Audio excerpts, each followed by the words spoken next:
Hi hello welcome to eagle media works. ఎన్నో సంప్రదాయాలు ఆచారాలకు మన దేశంలో కొదవే లేదు. చాలా ఆచారాలను సంప్రదాయాలను మూఢనమ్మకాలని కొట్టి పారేసినప్పటికీ కొన్ని మాత్రం సంప్రదాయం సైన్స్కి పోలిక కలిగి ఉంటాయి. పోలికే కాదు, చాలా సాంప్రదాయాలు ఆచారాలు మనకి ఏదో విధంగా హెల్ప్ చేస్తూనే ఉంటాయి. ఏ పండుగ చేసినా ఏ కార్యం చేసినా ఏదో ఒక ఆచారం ఉంటూనే ఉంటుంది. వాటిల్లో ముగ్గు వేయడం, గొబ్బెమ్మ పెట్టడం, మామిడి తోరణాలు కట్టడం, ప్రతిదాని వెనుక ఏదో ఒక ఉపయోగం ఉంటూనే ఉంటుంది.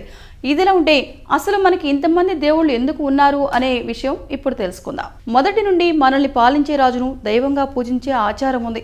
అలా రాజ్యాలని పాలించిన, సుపరిపాలన అందించిన కొంతమందిని మనం దేవుళ్ళుగా పూజించుకుంటున్నాం.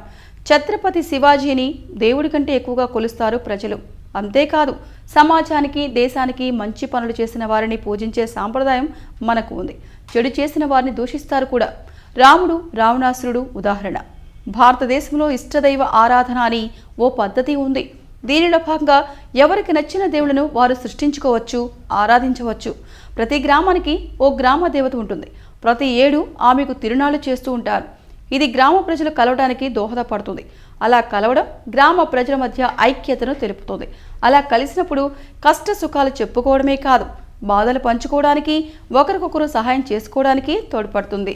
సో ఈ వీడియో కనుక మీకు నచ్చినట్లయితే లైక్ చేయండి, షేర్ చేయండి, కామెంట్ చేయండి అండ్ సబ్స్క్రైబ్ చేయండి. Thanks for watching eagle media works.